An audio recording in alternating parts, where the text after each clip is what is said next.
at number 10, the first clone. The man that would come to be known as Kane Parker was the first ever clone of Peter Parker created by Professor Miles Warren, aka the Jackal, in his plot for revenge against Peter Parker for his role in the passing of Gwen Stacy. Now, Kane initially appeared to be a perfectly successful clone, but after a short while his body began to break down due to a flaw in the cloning process that left Kane with clone degradation. No longer of use to Warren, the scientists used Kane as a test body. The Jackal also augmented Kane's already formidable powers and then basically completely discarded the clone. The Jackal went on to create another clone, the man who would become Ben Reilly. When the Jackal used Reilly against Peter Parker, the ensuing battle left Reilly and the Jackal for dead, but surprise, they both managed to still survive, with Reilly leaving New York upon realizing that he was simply a clone. Unbeknownst to pretty much anyone, Norman Osborn, that dastardly devil, had managed to have the files on Ben and Peter switched, making it seem as though Peter was the clone and Ben was the real deal. Now, Kane,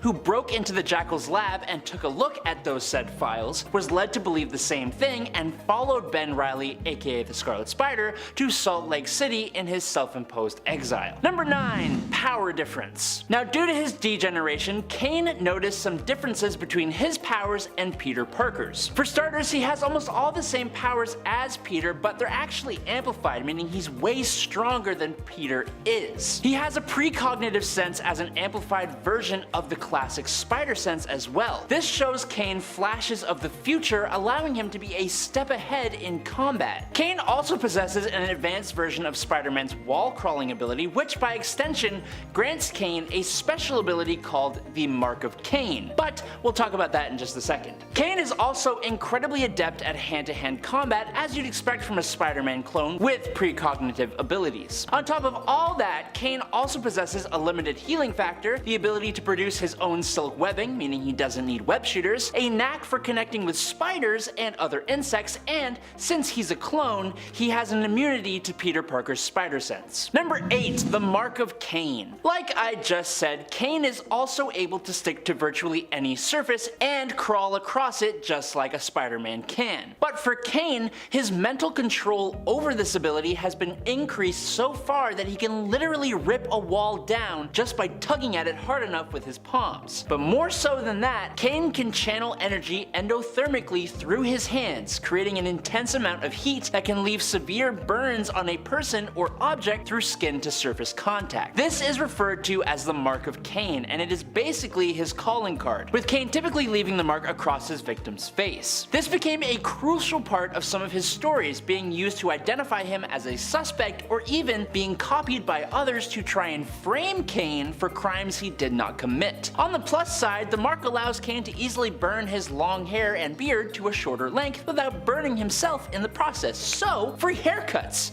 Shame about the burning smell of hair though. Don't like that. Number 7. He's a menace! Now, believing Ben was the real Peter Parker and that Peter was his clone brother, Kane was determined to keep Ben away from New York so that his brother could live the life that Kane was denied by the degeneration factor. While tracking Ben Reilly, Kane fell in love with a Salt Lake City police detective, Louise Kennedy, but Kane discovered that she was corrupt and had lied to him. This fact, coupled with his genetic deterioration and the feeling he's been abandoned by his father, Kane went pretty insane and he took Louise down. He then went on to try and torment Ben Reilly, making it appear as though Janine Gobe, the woman Ben had come to love, had taken her own life. Eager to help his fellow clone out, meaning Peter, Kane also committed a series of horrible crimes and had them pinned on Ben Reilly. When Ben returned to New York to visit a sick Aunt May, Kane followed him there too. When he discovered that Ben was in the city, he hounded him to try and prevent Ben from involving himself in Peter's life. Now, because of Kane's enhanced precognitive spider sense, he predicted that someone would try and take out Mary Jane Watson, and to stop this, he went on a massacre, taking out a number of Spider-Man's rogues gallery, including Dr. Octopus and the Grim Hunter. Of course, this kind of backfired a bit, causing Peter Parker to end up in prison since, you know, all of their fingerprints are exactly the same. But Ben Reilly eventually took Peter's place, and there's this really weird mock trial thing that happens. Basically, Kane is a troublemaker is the point I'm trying to make. He does get redeemed though, so that's good. Number 6. Passing and returning. Eventually, Peter Parker falsely accepted that he was the clone and Ben was the true Peter Parker, and so he allied himself with the Jackal. But Kane, like some twisted guardian angel, refused to let Peter throw away his life, and he confronted the Jackal, but alas, the Jackal twisted Kane's mind yet again. Kane left, feeling rejected, and went back to Mary Jane, who taught him about all that power and responsibility. So then Kane returned to the Jackal's lab in time to help Ben in a battle against numerous Spider clones. Kane surprisingly saved the Jackal from Spider-Side, but was then impaled on a masonry spike, ending his life. But don't worry, for some reason, the Jackal then placed Kane in a regeneration pod, and when that pod was next seen, it was empty. During Ben Reilly's time acting as Spider-Man, an event took place where some of the world's strongest fighters were pitted against one another in a fighting competition called the Great Game, all for the amusement of wealthy people. Ew. One of the game's main sponsors, James Johnsmeyer, found the pod containing the revived Kane and decided to initiate him into the competition. At the end of that story, Kane accepted Ben Reilly as his brother, finally, and turned himself in to the police. Number 5. Passing and returning yet again. After the events of Dark Reign, which did include Kane but aren't really that important other than the discovery of Norman Osborn's involvement in the Clone Saga, we got the amazing Grim Hunt story. Kane was attacked by Alyosha and Anna Kravenov for being associated with the Spiders, but since he wasn't a quote true Spider, the villains decided to instead punish Kane by keeping him alive but wounding him severely enough that he fled to Peter Parker's apartment in search of help. Now Peter hid him in the bathroom, then left to stop the Kravenovs. I forgot to mention, for a good chunk of time here, Kane had been sporting long hair and a big old beard, so now when Kane next appeared, he had shaved his face and cut his hair, thank God, and he resembled Peter a lot more closely, which is important because when Spider-Man was quote killed to resurrect Kraven the Hunter, it turns out it was actually Kane in disguise, and that he had given his life to save Peter Parker. Kane was buried as a Parker, but was later seen rising from the grave with mutated features, with the Jackal saying quote, "Rise, cursed one, rise, tarantula." Turns out that the Jackal decided to turn Kane Parker into a human tarantula-like monster with 6 red eyes and 4 spider legs growing out of his back.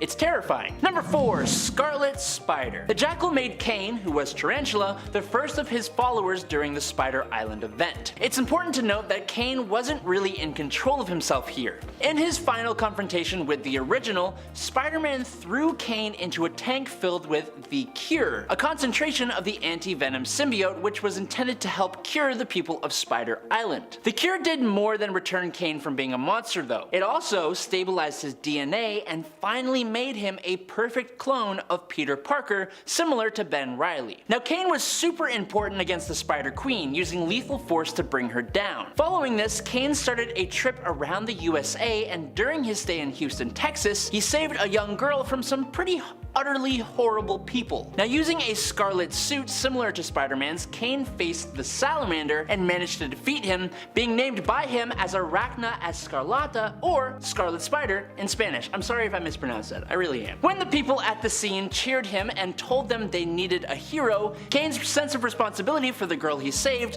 led him to stay in Houston as Scarlet Spider, leading him to face off against the Assassin's Guild, the Watchdogs, and Anna Kravenov. Number 3. The Other. Something that has been established more recently in the Spider-Man mythos is that all Spider-Man-like heroes across the multiverse are known as spider totems, meaning they source their spider powers from a powerful spider deity known as the Other. This made them a target for the Inheritors, who feed on the power these totems possess. This led to the passing of Spider-Man at the hands of Morlun. Now, Parker would be resurrected and was chosen as an avatar of the Other, but he would reject this. During a battle against the sick and twisted villain Carlos Lobo and his sister in Houston, Kane found himself in the afterlife yet again, except when Kane passed away this time, his body became wrapped in a cocoon made of spiderwebs, just like when Spider-Man had passed away. Just like Peter, Kane found himself in a vision talking with the Other, who explained that it was the one who had resurrected Kane after Kraven's grim hunt. It offered Kane the chance to embrace its power, granting extra abilities that included retractable stingers and other monstrous enhancements, since Peter had refused. While Kane initially refused the Other's offer as well, not wanting to become another monster greater than the one he already was, he was pressed for time as his friend still needed his help. He therefore had no choice but to willingly embrace the Other, being reborn with powerful augmented abilities and a much more arachnid-like appearance. As the avatar of the Other, Kane became a central figure in number 2, the Spider-Verse. Kane, who was now a member of the New Warriors, was attacked by Deimos of the Inheritors, who easily defeated the New Warriors. Pinned down, Kane impaled Deimos with numerous spines, and Deimos recognized him as the current avatar of the Other. Before Deimos could drain Kane, however, Old Man Spider-Man, Spider-Woman, Bullet Point Spider-Man, and Ben Reilly from Earth 95 arrived to save him. With Deimos distracted, Gwen was able to rescue Kane, and they retreated to Earth 13, taking losses on the way. Now Kane, along with Ben Reilly and Jessica Drew, later traveled to another universe from where the cloned bodies that granted the Inheritors immortality came from. At the cost of Ben Reilly's life, Kane managed to shut down the facility, which was run by the Inheritor Genix. Fueled by rage for Reilly's passing, Kane traveled to Earth 001, the home base of the Inheritors, to take revenge on them. Drawing on the full power of the Other, Kane transformed and was actually able to take down the leader of the Inheritors, Solus, something that no one else was able to do. Unfortunately though, Kane was seemingly defeated when Morlun used one of Kane's own spider legs against him. Even though the Spider Army couldn't save Kane, thanks to his involvement, they managed to stop the Inheritors once and for all. After all of the spiders returned to their respective universes, surprising absolutely no one, Kane started emerging from his other form's corpse, resurrecting yet again. He would later be again very instrumental in Superior Spider-Man's Spider Team, who were able to finally defeat the Inheritors once and for all, for actually this time, and destroy the web of life and destiny. But that happens after number 1, the clone conspiracy. After Kane resurrected and lost his connection to the Other, it seemed like Kane had been given a new shot at life again. However, it was quickly noticed that his cellular degradation had returned. Kane was recruited to keep an eye on a Gwen Stacy clone, but she was kidnapped and replaced by Spider-Gwen so that Gwen could keep an eye on the new cloning operation of the Jackal. Yes, that's confusing, I'm sorry. However, when clone Gwen needed medication to stop her carrion virus from activating, Kane was forced to bring her to Spider-Man and his friends at Horizon Lab so they could supply her with some of the pills they were studying there. There, Kane informs them how serious the carrion virus is and how his had been reactivated. The Jackal is accidentally tipped off and sends Electro and Rhino to attack Horizon Labs, where Kane tries his best to fight them off but is ultimately defeated and taken to the secret base of the Jackal. Kane was then studied on by the Jackal's ally, Dr. Octopus, but Spider-Woman managed to break him free once Doc Ock turned against the Jackal. Now, the Jackal revealed himself to be none other than Ben Reilly, who went a little bit cuckoo. He then broadcasted a worldwide frequency that caused all of the new used patients to break down, beginning the outbreak of the carrion virus. Kane tried to fight Ben, but Ben threw him out a window without any webs. Spider-Gwen dove after him and saved him, leaving Spider-Man to stop the virus alone. Spider-Man worked with Anna to reverse the frequency that was accelerating the virus, while Kane and Gwen watched it succeed on the ground. With his world saved from the carrion apocalypse, Kane decided to hunt down Ben Reilly, whose apparent passing at the hands of the outbreak he correctly assumed had been faked. Number 10. Bit by the same spider as Spider-Man. Cindy Moon's first appearance in the comics was actually as a cameo in issue 1 of the 2014 Amazing Spider-Man reboot. In that comic, we see the events that lead to Peter Parker becoming Spider-Man. A spider gets caught in a particle accelerator and becomes heavily irradiated, and then it goes on to bite Peter Parker. But after the spider drops off Peter, it crawls along the floor before climbing onto and biting the ankle of a random girl who also happened to be be there as well. This girl was Cindy Moon. Just like Peter Parker, Cindy Moon gained amazing spider-related abilities thanks to her spider bite, and while this would make for an interesting villain origin, thankfully it gave us something way better. The character who would go on to become the hero Silk. Nice. Number 9.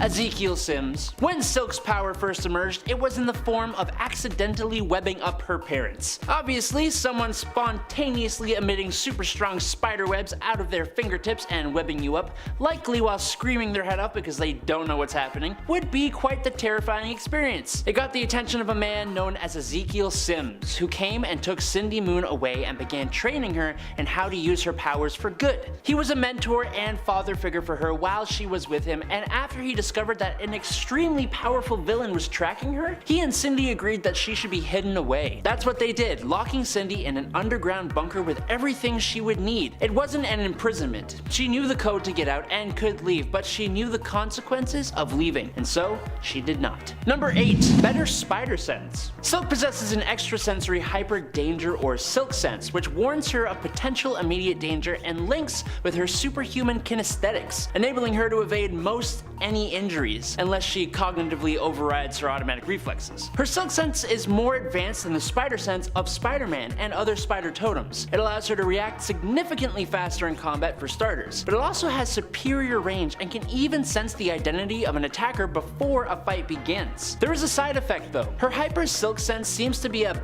bit out of whack. For example, Silk was alerted one night when a girl was left by her friends after a party and was crying. Not a danger or anything, just a not great moment for somebody else. Her sense has also continuously fired off when there seemed to be no immediate danger, making it very sensitive to the point where she will ignore it even when she is in direct danger, which can obviously be pretty bad. Number 7. Webbing out of her fingers? Unlike Peter Parker, at least the 616 version of Peter Parker, Silk has the ability to organically produce her own silk webbing. This kind of gross idea is possibly limited by her body's health and nutrition, meaning she's got to keep well fed and all that jazz. These organic webs have many of the same properties as Spider-Man's artificial webbing, but can also be woven into clothing, like her first ever spider suit, which is literally just her covering herself in her own webbing. The really unique thing about Silk's spider webbing is that she releases it through her fingertips, which makes for some different uses than we may be used to. For example, she's even used this webbing to make claws that she can use in combat. I don't know how that actually works, but it's certainly interesting and pretty cool, actually. Number 6. Eidetic memory. Another natural ability Cindy Moon has possessed since childhood is an eidetic memory, which was a reason her parents always wanted her to focus on school and her studies. She's always been a bit more of a romantic instead. Eidetic memory is the ability to see an object soon after you look away, very similar to a photographic memory, which is being able to recall those images months later. For most people, the image lasts mere seconds or less than 1 second, but can last longer on more rare occasions, like if you're a superhero, most likely. To get an idea of how well your brain makes use of eidetic memory, look at an object and close your eyes, and see how long you can still see the object in your mind's eye. Now I have involved you, and we shared this moment together. Isn't that just the sweetest? So nice. Number 5. Steamy primal attraction. As Peter Parker and Cindy Moon were bitten by the same spider, something kinda spicy occurred in their bodies that makes them both emit pheromones that makes it extremely difficult for these two spider heroes to keep their hands off of each other. Like when they first met, they extremely spontaneously just started going at it, so much so that it rolled over into the next issue of the comic, on rooftops, on the ceiling, just all over, even embarrassingly interrupting Anna, who Peter shares an apartment with. Get it together, people, come on, good lordy.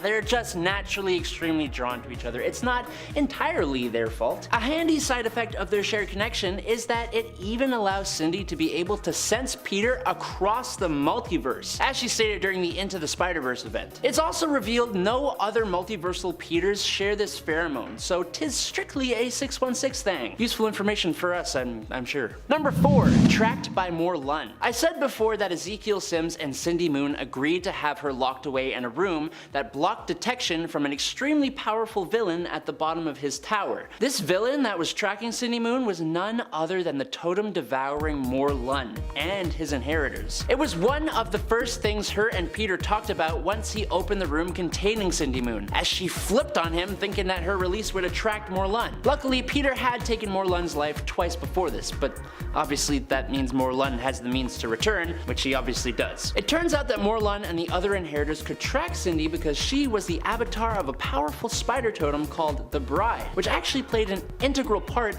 of the huge multiversal Spider-Verse event from 2014. And if you haven't checked out that story, what are you doing here? Get to it, nerd! Number 3. Finding her family. One of the first things Cindy Moon did after being discovered by Peter Parker was swing off to the place where she used to live with her family before being taken in by Ezekiel Sims. Unfortunately, when she got there, it turns out her family wasn't there anymore, and another family was now living there in their place. Her missing family was and is a big part of her character, as she understandably dedicates herself to finding her family when she isn't fighting crime or getting steamy with Peter Parker. She joined up with the Fact channel, run by J. Jonah Jameson, as a reporter with the added benefit of having more power to gather information about her parents' whereabouts. After the events of Spider-Verse, she soon found that her parents' record had been erased, but she kept gathering clues to their whereabouts anyways, even going back to her old bunker where she created an evidence board. After some battles with Black Cat, she was kidnapped by the Repairman, who revealed that he worked for the people who had her family, but Black Cat stopped him from being able to give Cindy any more info, which kinda sucks. It wasn't until the incursions that Jameson was able to give her information about one member of her family. Number 2. Her brother. During the final incursion, Cindy received information from J. Jonah Jameson about a man named James Park, who was involved with the Goblin Nation and was suspected to be Cindy's lost long brother, Albert Moon. She went off to find him, but however, due to the incursion, she had to save people from getting de-lifed and injured instead, cutting her time even shorter. She rushed to the hospital and discovered her brother in room 407 and hugged him in a teary goodbye as Earth 616 and Earth 1610 collided, ending them and everyone else in both universes. Luckily, in all new, all different Marvel, they are brought back and can re-meet, allowing them to build the relationship again and even move in together while Albert is in college, and then go on to help each other finding their parents, which is nice. Number 1. New Agents of Atlas. Jimmy Woo offered Cindy Moon membership to his New Agents of Atlas when the War of the Realms struck Earth. The Atlas Foundation, if you don't know, is one of the most inscrutable, pervasive, and enduring secret societies on Earth, and traditionally pursued world domination, but no longer. Currently, the Atlas Foundation, led by Jimmy Woo, a descendant of Genghis Khan, used its covert power and influence for humanity's greater good. Yay. During the War of the Realms, Cindy joined with Braun to help in Seoul, South Korea. After Syndra's forces took Korea, Cindy went undercover as a local Korean and found a way to disguise Amadeus Cho as a Muspelheim soldier to free the captive Luna Snow. They used the Black Bifrost to travel to northern China, where they were trained by Shang-Chi. They went on to try and fight for what was right, and it's all really awesome and mystical stuff. Dragons and corporations. A cool addition to the War of Realms, but yeah, Cindy became part of this awesome team. Alright, number 10. More than one. Starting off with a pretty basic point, but there have been more than one person to take up the mantle of Scarlet Spider. The first, who most people would be referencing, and my favorite, is Ben Reilly, who first appeared in Amazing Spider-Man number 149. But the Scarlet Spider name has been used by a few others, including Joseph Wade, more on him later, Kane from Web of Spider-Man number 119, or any one of the Scarlet Spiders who, during the initiative, were cloned from the genetically perfect body of MVP. 3 of which were replicas of Spider-Man's Iron Spider costume as a team of Scarlet Spiders, though most had been killed off by the end of the initiative. Speaking of clones, coming in at number 9, clones. Almost every character who held the Scarlet Spider name was a clone. Ben Reilly was the first to show face, created by Miles Warren, the Jackal, as a perfect genetic clone of Peter Parker. He disappeared after his fight with Peter and returned later as Ben Reilly. The other well-known one, Kane, was also a clone created by the Jackal, only he was imperfect. So not only does he live in the shadow of Peter, he's got the insult of cellular degradation. After he healed, he also became Scarlet Spider. I already mentioned the Scarlet Spiders, and then there is Joseph Wade, who wasn't a clone at all, but again, more on him later. Number 8. upgrades. Not just upgrades, actually. Ben Reilly, after returning to New York and becoming a hero, made sure to make himself separate from Peter Parker's Spider-Man by using a costume that was different enough. It actually looks very comfortable sporting that sleeveless hoodie. Apart from the red suit and blue hoodie, Ben made upgrades and differences to his web shooters, adding impact webbing and stingers, which are paralyzing darts he could use in battle. Kane, on the other hand, didn't really make upgrades at all. Instead, he just used a modified stolen Spider-Man stealth suit. This is partly why Ben is better. Hold up! I just want to say thanks for watching. Hit me with a comment below about which version of Scarlet Spider or even Spider-Man is your favorite, and don't forget to drop a like. Alright, let's move on to number 7. Number 7! The Other. With the Moon Knight comics giving us the idea of humans becoming the avatar for deities in the MCU, I thought it would be fun to talk about the Other. In the comics, a lot of the spider-like characters, of which there are many, supposedly have to thank a giant spider totem deity called the Other for their abilities. After Peter Parker lost his will to live to Morlun, he was offered resurrection by the Other, and he took it, becoming the Other's avatar, although bargaining to reject some of the less than savory aspects of that transformation. After Kane Parker's release from his mortal coil, he was chosen as the new avatar for the Other, becoming like a spider, like a man-spider, Spider-Man, man-spider. That is really confusing. You get it. Number 6, the Jackal. Both versions of Scarlet Spider have gone to the afterlife and come back from it. Ben Reilly's run-in with the End was a bit worse in my opinion though. You see, after his initial departure from life thanks to clone degeneration, he was brought back to life by his own creator, the Jackal. But not just once. No, the Jackal brought Ben Reilly back 27 times, meaning he met the afterlife 27 times. Almost understandably, this drove him to the point of insanity. He escaped and replaced Miles Warren as the Jackal and dastardly vowed to clone the whole world. He was eventually defeated and went back to being the Scarlet Spider, but he was forever struggling with the whole insanity thing, and would be a bit more of an anti-hero, doing things both heroic and criminal in nature. Number 5. His name. Not the Scarlet Spider name, that just sounds really cool. I mean his actual name.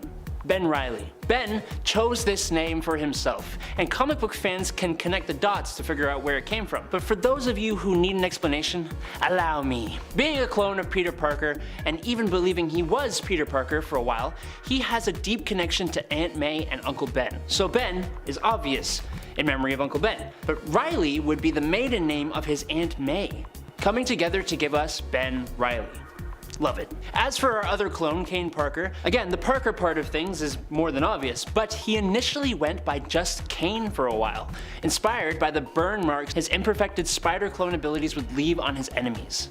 But once Peter took him in as a brother, he was given the Parker last name, so yay. Number 4, New Warriors. The New Warriors are a team that first appeared in 1989, and they were a team of super-powered teens, whose most famous member, at least in my opinion, would be Nova. The team was around for all of the 90s, pretty much all the way up until, as part of a reality show, they accidentally started the superhuman civil war. That isn't really the best thing to have as your claim to fame, but hey, everyone makes mistakes. While Spider-Man teamed up with them from time to time, Ben Reilly was the first Spider hero to join the team when Spider-Side steals a contagion isotope from Gene Tech, and the Warriors are hired to look into it. But he would eventually leave the team when he took up another heroic pursuit. Unsurprisingly, Ben Reilly, much like Peter, isn't really a fan of letting people know his secret identity, which causes some tension in the team. What kind of seals that tension is when a certain someone named Joseph Wade shows up. Number 3.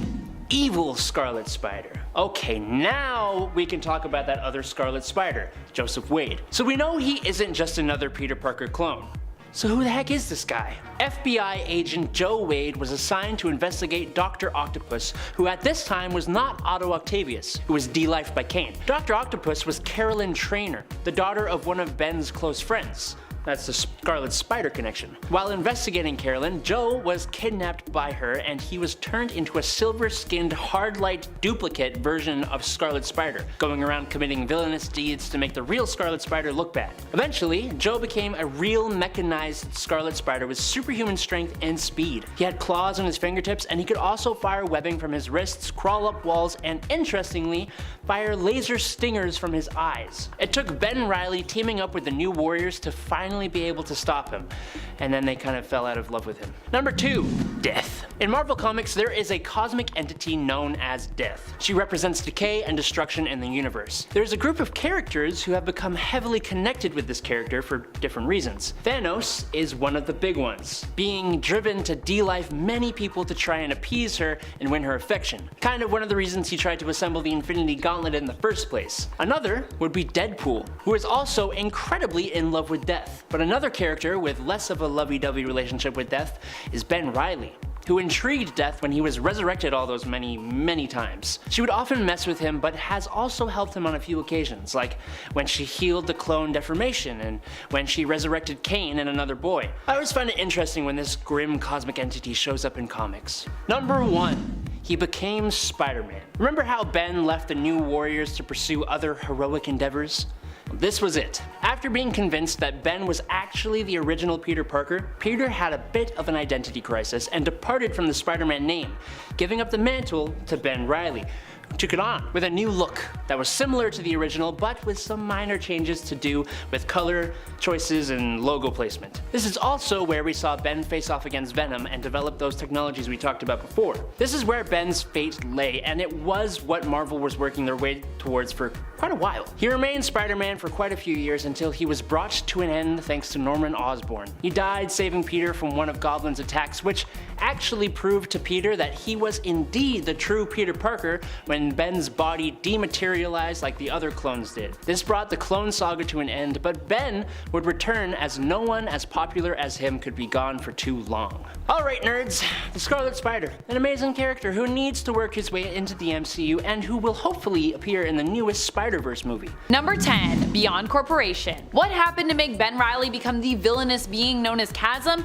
That's a good question. Really, this is all explained in the pages of the Spider-Man Beyond event or storyline, which had a ton of tie-ins as well as extra bonus stories with their Point Bay issues, which occurred in between issues of the main storyline, diving deeper into the intricacies of smaller story points as the story unfolded. The Beyond event was a weekly release, so there was lots to read for those of us who followed along with this event. But overall, I'd say this event was worth all the reading with lots of fun moments as well as many twists and turns to keep us guessing, as well as keep us eager to turn every single page. One of the highlights for me was definitely the team up between Mary Jane and Black Cat. In the Beyond event, Ben Reilly takes over the mantle of Spider-Man after the Beyond Corporation gains the rights to the Spider-Man name and hires him to be basically their Spider-Man. Peter for a while is in a coma, leaving Ben mostly uncontested for the Spider-Man moniker, except for Miles of course, who is actually served papers and threatened to change his name or deal with being sued. Eventually, it's revealed that Beyond was manipulating Ben's mind, and even that Ben had signed off on this, wanting to forget some less desirable moments in his past. However, after he catches on to their real purpose, a violent mind wipe goes wrong, leaving integral memories of Ben damaged and causing him to forget who he is and kind of have like a bit of an identity crisis. In the end, he chooses to die rather than accept help from Peter and falls into a pit of green ooze as the Beyond Corporation headquarters in New York is destroyed. Or at least,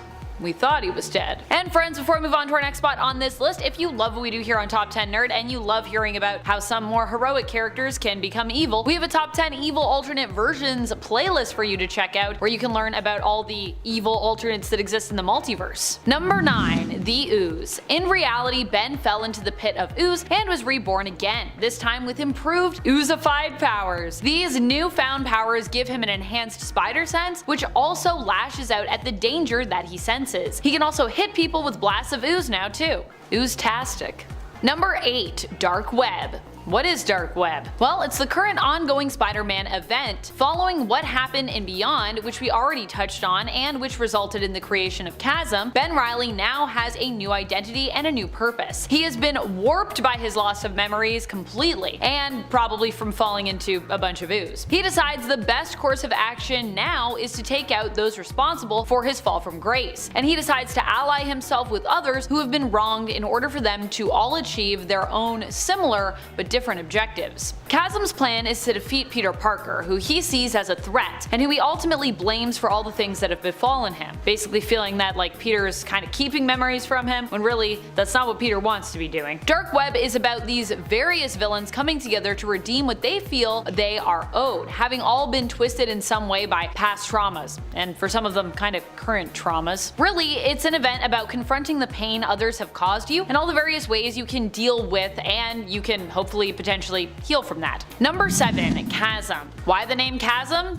Does it mean anything to Ben? Why, yes, of course it does. Chasm is a name that Ben chose in reference to the memories that he is missing, because without them there is a great void in his mind. You might say, a great chasm? What memories did Ben lose? Well, chiefly he lost the memories that made him who he was, a hero. He lost the formative memories that he shares with Peter of their childhood, a childhood that Peter actually lived but Ben only remembers. He also lost some of the memories that Beyond wanted him to lose, ideally, which means that he wouldn't have remembered uncovering their secrets. So in that way, it kind of makes sense that when it comes to who he blames for the missing memories and the lack of a sense of self, he would blame Peter for this more than not. Although I do believe at the end of Beyond he does kind of figure out that Beyond was still kind of behind everything, but I do question how much of the memories he has of that are there. There is also the fact that Maxine Danger, head of the division of Beyond that Ben did work for, implied that the only way to get back his memories would basically be to use one of their devices to forcefully take said memories from Peter, pitting the two against one another during the final showdown in that event. Number 6. The Calling. We also learn near the beginning of Dark Web of how Chasm may not have even been the major player behind the plot here. As Chasm, Ben is suffering. He is questioning who he is, and every thought and memory he has left seems to only cause him more suffering, more pain. He has been raiding Beyond safe houses, as we learn in issue number 14 of the Amazing Spider-Man series, and finding all kinds of tech there. And it seems to be one of the only things that brings him any sense of relief. Well, maybe other than Janine's presence, who,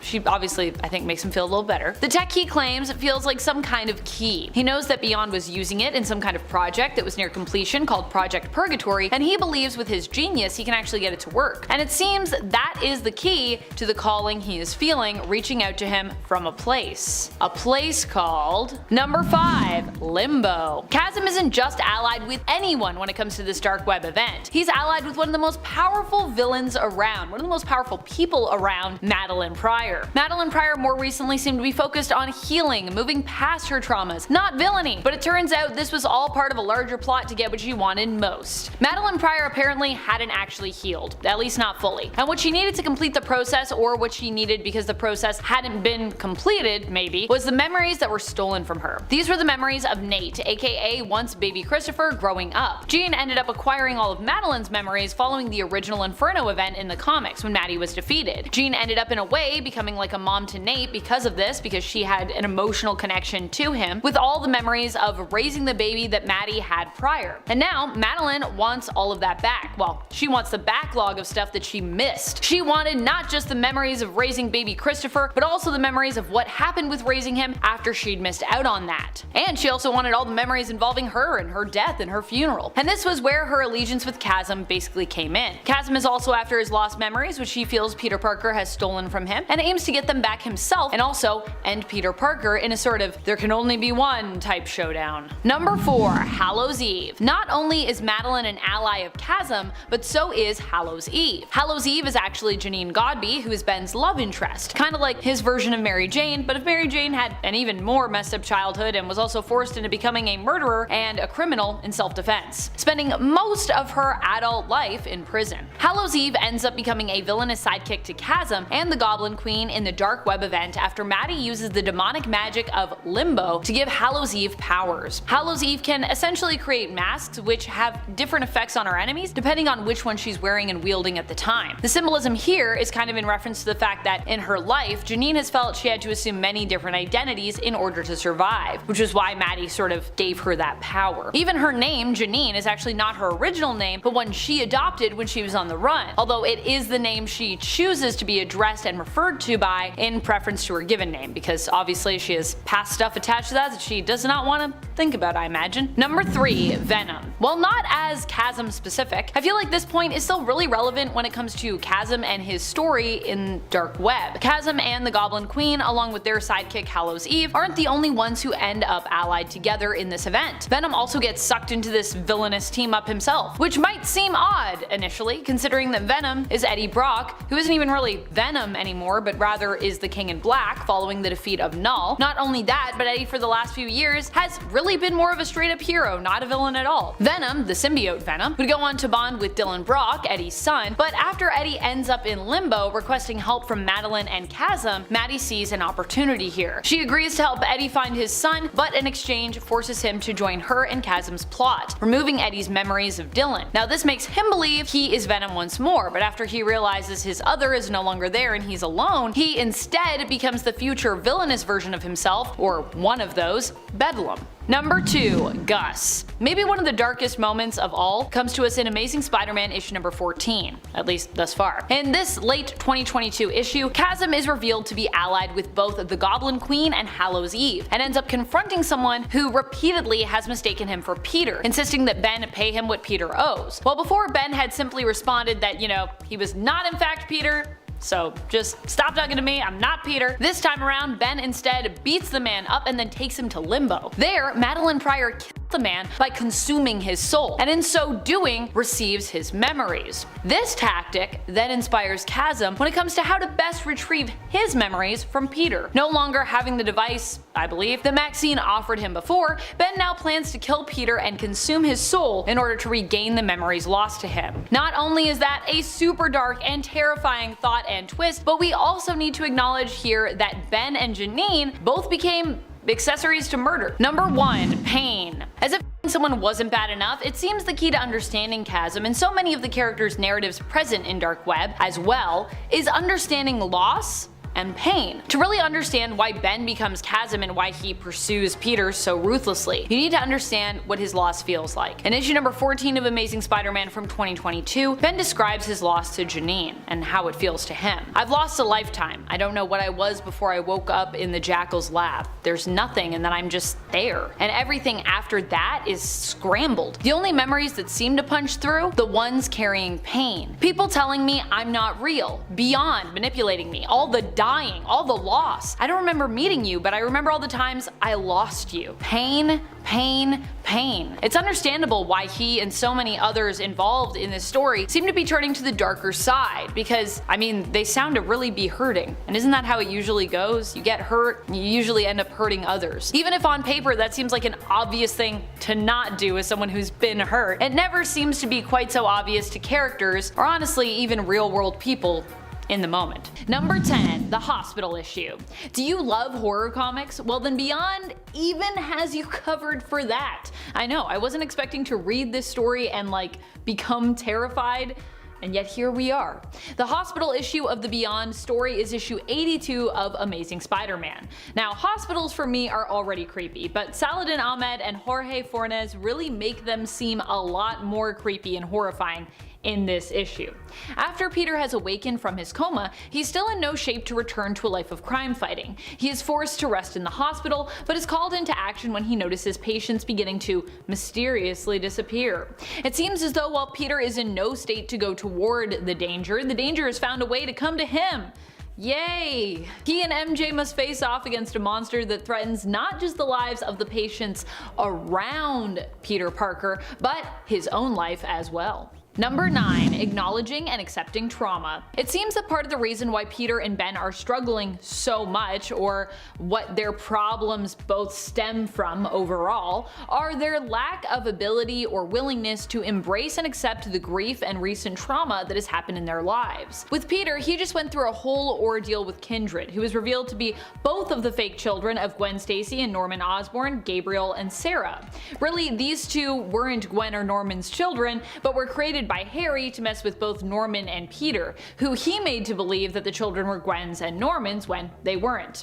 Thank goodness for that retcon. Thank you. Thank goodness. Harry, being a clone, however, wasn't aware of his original self's plot, and to make amends for what he knew original Harry would have regretted on his deathbed once he found out about this plot, decided to sacrifice himself to help Peter in the fight against the kindred siblings, allowing Spider-Man to defeat them in the end, but at the cost of his recently returned best friend, Harry Osborn. Classic stuff.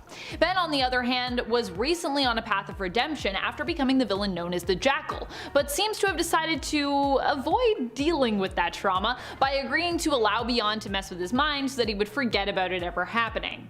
All in all, I imagine before Ben or Peter can fully recover, they're going to need to address, embrace, and finally process this trauma and grief they're both kind of running from right now. And this is kind of alluded to as well in issue 75, the first issue of the Beyond story. I love doing these lists because I get to go back through these issues and be like, oh man, let's like comb through and see the things that have now grown that had little stems at the beginning, and I can like see where they started from. It's so cool. Also friends, if you want more lists on Beyond so you know what issues you need to buy and so you can follow along as it continues to evolve, because hey, this story is not over yet, be sure to let us know by giving this video a thumbs up. Number 8. Comatose. Beyond is mainly a story that focuses on Ben Reilly, who is taking up the mantle of Spider-Man currently. While Peter is also there and he and MJ as well as Aunt May still take focus and get time dedicated to them in the story, the reason why you won't be seeing as much of them as Ben and his team over at Beyond is because shortly after the story starts, Peter actually ends up in a coma. Now don't worry, he isn't in a coma for like this whole story, and he actually goes on a journey of his own because of this setback, which I'm finding to be quite interesting. But he does end up out of action for a little bit. I actually am very happy with the way they did this because I was worried that he was going to be in a coma for the whole thing, and I was going to be like, is he going to have some sort of like mind journey? But no, he's also having a literal physical journey. And fortunately, Peter being in a coma is how we end up getting the smoking hot team of Aunt May and Doc Ock that I was talking about on part 1 of this list. Peter's state brings comics' hottest couple back together as Aunt May searches for a way to cure Peter and wake him up. Although May ends up abandoning Otto due to his lack of morals, in the end Otto does right by May and Peter, dropping off what the doctors need to find a cure. So like I said, his time in the coma this time around is short, but it also helps to give Peter something to overcome, as even when he awakes, he is still somewhat out of sorts and needs to focus on his own recovery. Number 7. Animal. The animal crop top has returned. If you follow me on Twitter, you know I've already been very excited about this. Seriously, I need to get myself one of these crop tops. I love it so much. In one of the latest issues, issue 87 of the ASM series, Peter Parker, while being retrained by Black Cat and Captain America, is told that he is unworthy of his Spider-Man suit. He has to earn it. And so instead he wears a slew of other outfits while sporting his bombastic Bagman mask. One such look features this classic animal crop top, which Peter once said was given to him as a gift from a grad student buddy of his as a gag. This is mentioned when he wears it to Liz and Harry's pool party / housewarming in issue 249 of The Amazing Spider-Man. Sure, the color of the lettering is different compared to that original appearance, but it definitely still seems to be the same style top. Maybe his old one got damaged and he just loved it so much he like bought a replacement, but the lettering is obviously a different color.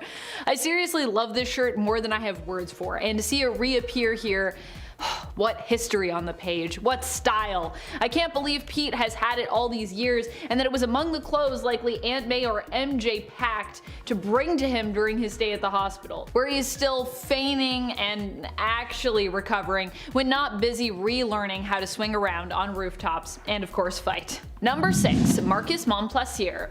Who is Marcus Montplaisir? He is basically Ben Reilly's eyes and ears when it comes to briefings on missions, what is going on the ground, and also seems to be a contact point for many other folks at Beyond who are involved with the corporate Spider-Man or his romantic partner Janine. Janine in fact has a direct line to Marcus and can call him whenever she is worried about Ben, and I mean vice versa. Marcus seems to be mainly loyal to Beyond, although he doesn't seem as morally corrupt as some of the other people who work for that corporation. At least not yet. Also, because he is so close to Beyond, this could mean that he ends up as an experiment instead of an employee, and possibly becomes a villain against his will. On the cover of the future issue number 92, as seen in solicits, it seems as though a future villain who appears to be a hybrid of the Lizard with possibly Morbius's wings could actually be another reptile villain who was once a friendly face for Spider-Man, aka Ben Reilly, based on what he's wearing. And of course that friendly face, I mean, it could be Marcus, I don't know. I feel like everyone's gonna become a villain and it's gonna blow my mind. Number 5. Dr. Kafka. Dr. Kafka returns in the Beyond story as Ben's therapist, hired by Beyond themselves to act in such a capacity. She only agrees to join the team because Ben is involved, and she finds him to be quite an interesting prospect when it comes to having a client for therapy. A new series that takes us back to Ben's earlier days as Spider-Man, Ben Reilly Spider-Man, has recently come out in the midst of this story as well, and I would actually recommend that you dive into it, as it also features Dr. Kafka, the original Doctor before she was a clone, because the current Dr. Kafka is actually a clone. Back then, she also attempts to befriend and help Ben Reilly, who is too moody at the time and too hurt to accept her help as a friend or as a therapist, at least initially. Ben Reilly Spider-Man, in my opinion, is also recommended reading if you are jumping into this Beyond story. It focuses heavily on Ben, who is really the main character of the Beyond story as well, and also features Dr. Kafka, who is now becoming a major adversary in the Beyond story. Spoilers, Queen Goblin. Everyone's becoming a villain. That's what I want to happen. All the people that we were there trying to help Ben, and he's gonna have to fight them. It's gonna be a mess. Oh my gosh. Number 4. Janine and MJ team up. Janine and MJ come together at the end of issue 87 of ASM. These two ladies are kind of like parallel versions of one another when it comes to the role that they play as ally, partner, and love interest in their own spiders' lives. Janine Godby is Ben Reilly's redheaded love interest, and Mary Jane is Peter Parker's redheaded love interest. Of course, each woman is so much more than that, and both couldn't have had more different lives, though one thing is for certain, they both have had to overcome a lot of adversity, and neither has really had an easy life. That's a given. So I suppose we shouldn't be surprised that when Janine decides to take action and escape her swanky yet prison-like apartment with Beyond by taking Marcus hostage and making him release her, MJ is one of the first people she reaches out to for help. Janine of course brings with her the valuable Beyond drive, which Ben recovered a few issues back from Doc Ock, but chooses to keep from Beyond when he learns just some of the dark secrets that are hidden on it, discovering why Beyond really chose him. It seems now that Ben has been taken by Beyond and kept from Janine that she rightfully expects the worst, and only trusts MJ and likely Peter to help both her and Ben at this point. Number 3. Making villains. It doesn't just seem like Beyond is focused on developing superheroes or in conducting cool and sometimes disturbing experiments either. It seems as though they are specifically baiting and perhaps even creating their own villains for some reason. It's possible they want to lure in villains to get samples so that they can create their own superpowered beings, be they villains or heroes. It's also interesting how whenever Ben Reilly has gone in to face a threat as Beyond Spider-Man, such as his first encounter with him going up against the UFOs, he is always perfectly outfitted to handle whatever powers he'll be facing, as though they know who to expect. Possibly because the villains themselves are being hired by Beyond to attack so that Spider-Man can defend against them. After all, the fight with the UFOs in issue 75 was also what ended up leaving Peter Parker's Spider-Man in a coma, while Ben's suit had already been specifically created to survive the specific types of attacks being thrown his way. Coincidence? I don't think so. Number 2. The Obsidian Star. The Obsidian Star power source seems to be something that Maxine Danger, the head of the superhero development department of Beyond, really wanted. It makes me think that Danger is looking to get grants and turn Beyond into a company that fronts like S.H.I.E.L.D. but really just uses their superheroes to mine the field for valuable resources, which they can then use to develop other inventions for the mass market. They're basically finding a way to turn superheroes into money-making devices.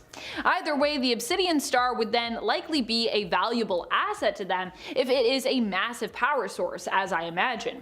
We see it appear in issue 78 Point Bay of ASM, or Point B if you prefer. As I said in part 1, the tie-ins are important for this story, and I really do recommend that you read them all. They're also quite good. They're really fun. They're good tie-ins. You should read them. This one features a team-up flashback tale from Misty Knight and Colleen Wing, the daughters of the Dragon, who are working for Beyond to help train Ben and battle some beasties for them as well. They were sent to receive the Obsidian Star, but after recounting their adventure, claimed that they didn't find it or retrieve it, though the flashback reveals otherwise to us readers. Instead of giving it to Maxine, they entrust the Obsidian Star to Spectrum, aka Monica Rambeau, who will likely return with it in issue 92 Point Bay as suggested by its cover, which was revealed in the solicits. Number 1. Maxine Danger. While Marcus, who works for Beyond, seems like an overall okay guy, who often means well and is trying to do what's right for both his own team and the corporation, Maxine is the opposite in terms of that balance. She is basically all corporate. In fact, if this were like Cyberpunk 2077, I would definitely classify her as a corpo. Actually, I might make a corpo character just based on Maxine. That's how much I like her.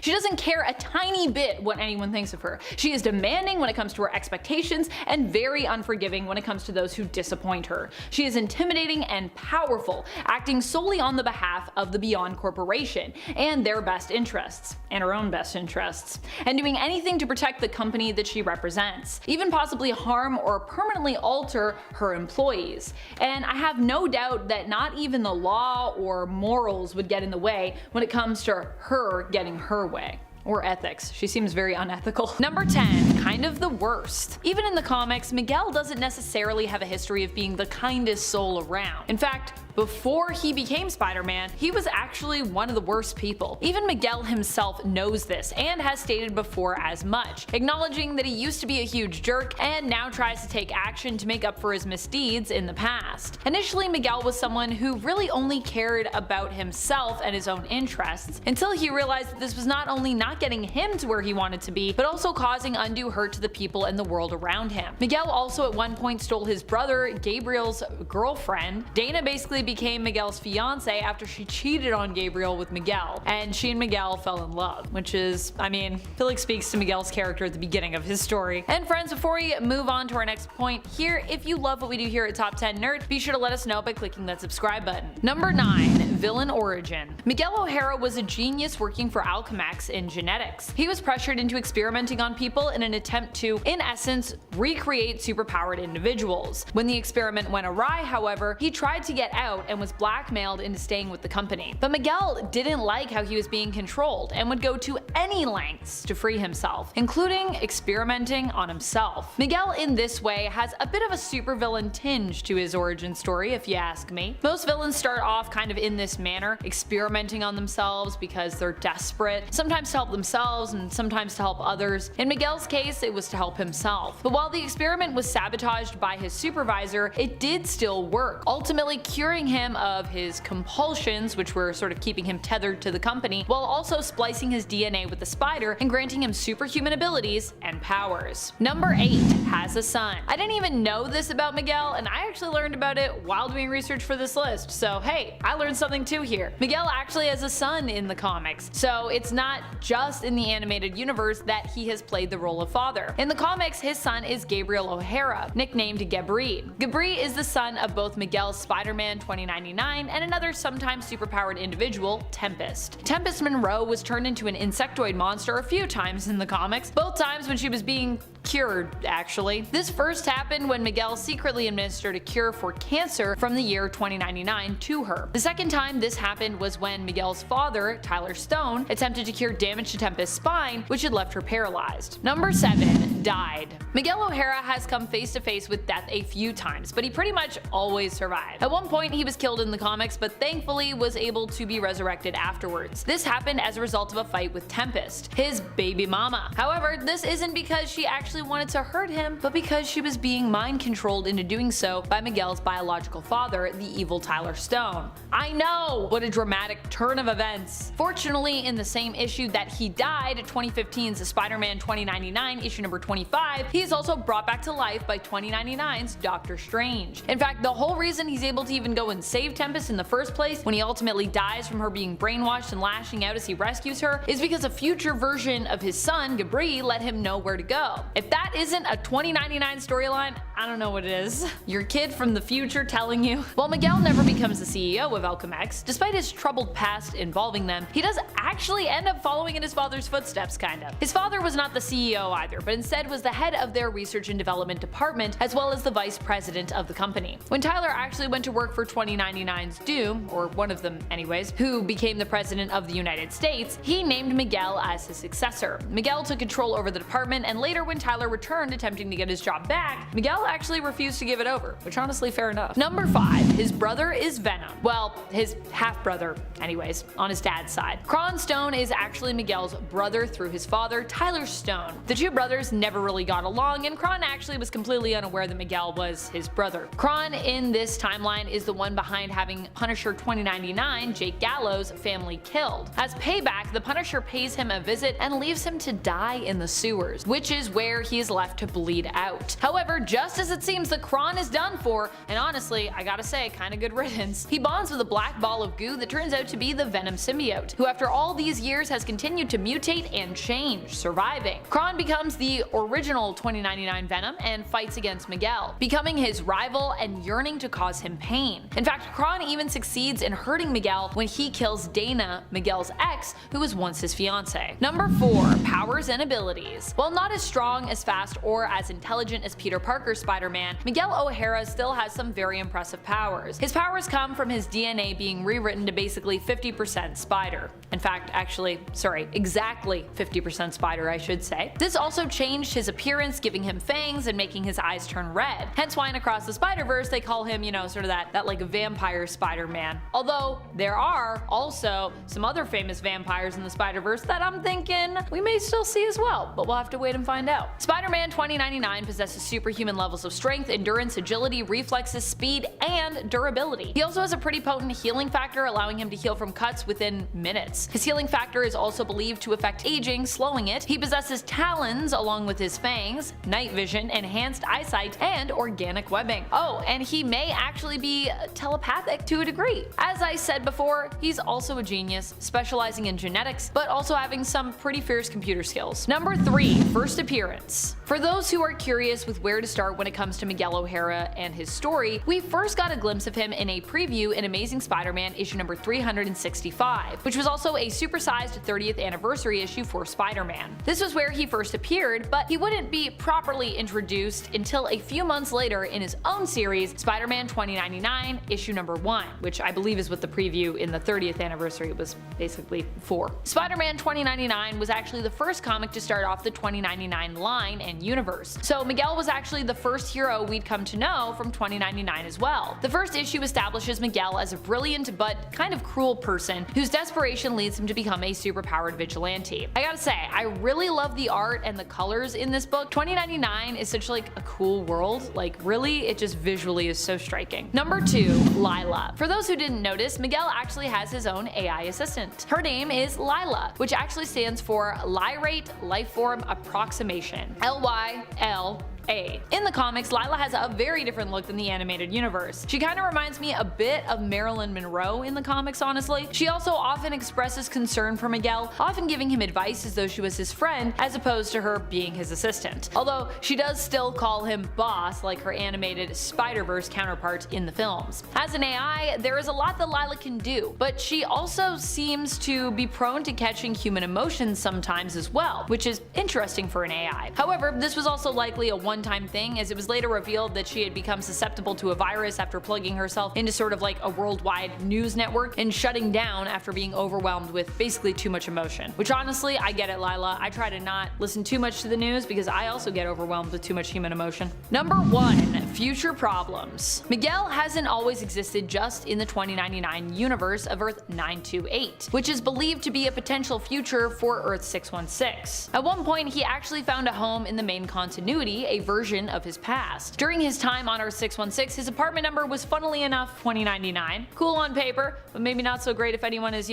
close to figuring out your secret identity as Spider-Man 2099. Just because he's from the future as well doesn't mean that he doesn't worry about it while living in what we would refer to as the Marvel present day. While time displaced, he also worried about the same issues we all do, such as climate change, heating up the Earth, and threatening our future on the planet, politics, and well, romantic relationships, which honestly sounds like our everyday life here in 2023. For a man from the future, it sounds like Miguel can be fairly good at living in the present. That's number 10. Who is the Beyond Corporation? The Beyond Corporation, to expand on them and introduce them to you a little bit more, is basically the mastermind behind this whole operation. They seem to be wanting to turn the role of Spider-Man into a corporate gig. They managed to get their hands on the Spider-Man name and trademark, and as a result have selected Ben Reilly to act as their own Spider-Man. Instead of approaching the Spider-Man, Peter Parker, or also the Spider-Man, Miles Morales. Why? Well, we might get into the layers of that a little bit later. But Beyond basically tells Ben that they chose him because he has a strong will, and that's what they're looking for, someone who can basically get things done. They give Ben a swanky apartment, a whole team of comms to help him in the field, and super advanced tech to assist him in his heroics. They also send him out on missions, both to help and save the public, and to help and save Beyond at times. Also, honestly, if you want to be introduced to Beyond before jumping into issue 75 of Amazing Spider-Man, where this story begins, you can check out the final story in issue 74 of ASM, the final issue of the previous run. And why not flip back a page before you jump into the final story? There's a really fantastic Spider-Man recap for you to enjoy. It's really great. I loved it. I want to frame it somewhere. It's so cute. Number 9. Dreams. Something that I think is important to note when it comes to this story is the weird, recurring dreams that seem to be showing up consistently, and the possibility that Peter Parker and Ben Reilly are sharing these same dreams. The recurring one that we keep coming back to in terms of themes and just what actually happens in the dream involves Uncle Ben. This is a particularly important moment in the story as it starts the whole thing off in issue number 75 of the Amazing Spider-Man series. At first, it seems as though Peter is talking about a dream he is having, but later we see that Ben seems to be plagued with the exact same dream, featuring a faceless Uncle Ben Parker. Usually lengthy stories like this start off with something that sets the stage for the themes and often hint at what will be built up, where the story is moving towards. The dream thematically seems to deal with acknowledging who you are, confronting that, embracing that, and ultimately it deals with legacy, something that both Ben and Peter seem to be struggling with at the time. And friends, before we move on to this next spot, if you are loving this list and you want to hear more about Spider-Man Beyond, be sure to let us know by giving this video a thumbs up. I got a lot more facts to throw at you. There's a lot going on in this story. Number 8. Ben is back. Ben is back, baby, but what does this mean for his character? Where is he coming from? Where did we last see him? These are all great questions. Let me try to answer some of them for you by giving you the full picture. Last we saw Ben, he was fighting to redeem himself after becoming a villain and taking up the mantle of Jackal. As Jackal, Ben was working to do what he thought was right by bringing back a bunch of dead folks as clones and trying to perfect the cloning process. This would help not just him, but a ton of other folks returned as clones. Of course, he kinda ended up creating a solution which allowed him to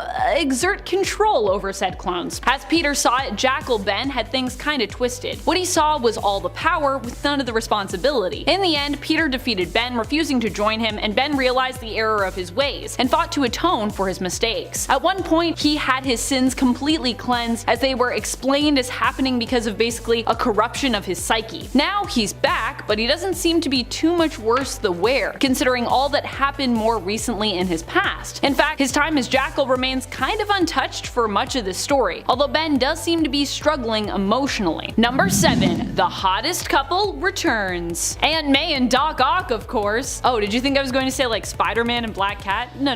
That isn't a thing currently. But Aunt May and Doc Ock do get a pretty steamy and fun team up in issue 80 Point Bay. What, you don't believe me that they're the hottest couple in comics? Pfft, please, it says it right on the cover. Covers never lie to us, right? Right? This team up involves Aunt May and Doc Ock getting together to help save Peter's life, with May calling in a favor. Also, I love ruthless and determined Aunt May in this whole plot point. Aunt May is kind of a badass here. This tie-in, by the way, is important to the plot. All of them kind of are for Beyond. So if you're wanting to join us on this roller coaster of a ride, make sure you read the tie-ins and all the Point Bays. I like to call them Point Bays, but B is also an acceptable pronunciation in my books, considering it's short for Beyond, so B. I just like saying Point Bay.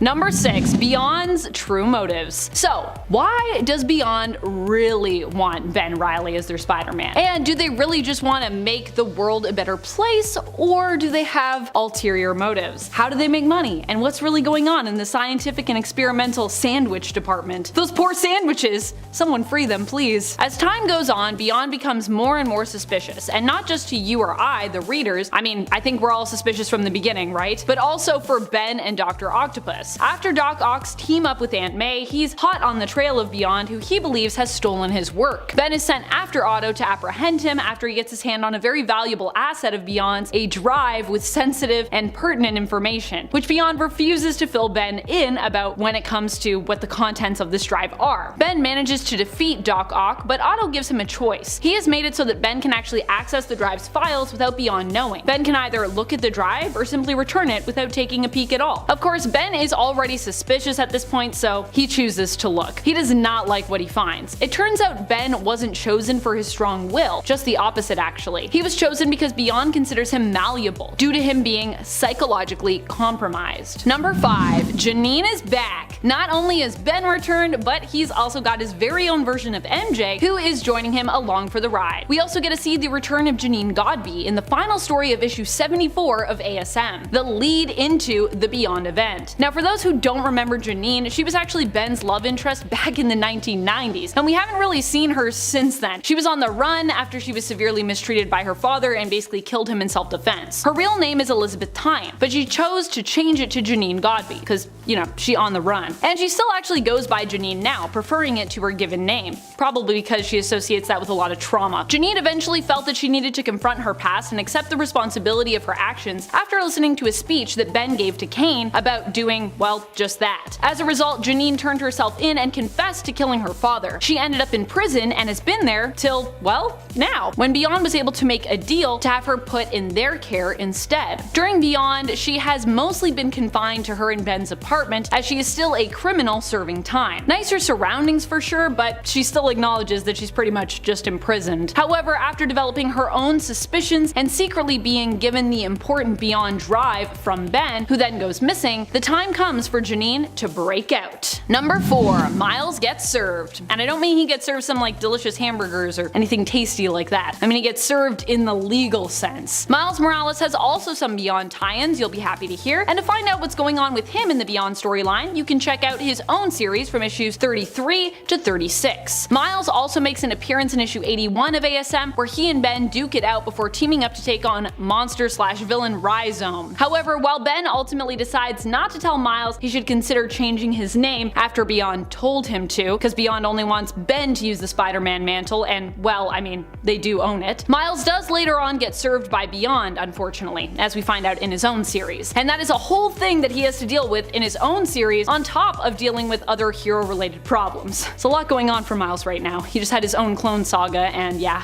it's pretty crazy. Number 3. Queen Goblin. Queen Goblin is a new character who was introduced in ASM issue 88, but who is behind the mask? If it wasn't spoiled for you in the solicits, this is a revelation that may just rock the entire Beyond event. Still, I'm not gonna spoil this one for you. I also talked about Queen Goblin on my top 10 goblins list if you want to learn more about the design and the idea for her character, but without any spoilers still. But I will say that her identity could be something that will shake the Beyond Corporation to its very core. So definitely a character appearance that you won't want to miss, and you'll probably be very interested in what she's up to. Number 2. Black Cat and Mary Jane team up. Black Cat and Mary Jane need to team up to go on a heist? Black Cat and Mary Jane is a team up we've been waiting for a long time, and while these two often do not get along, I personally am here for the day when Felicia and MJ can just like be friends instead of just fighting over Peter all the time. Maybe this team up is a step in that direction, maybe not, but it sure is a fun one. If you need more reasons to read Beyond, this is one of them.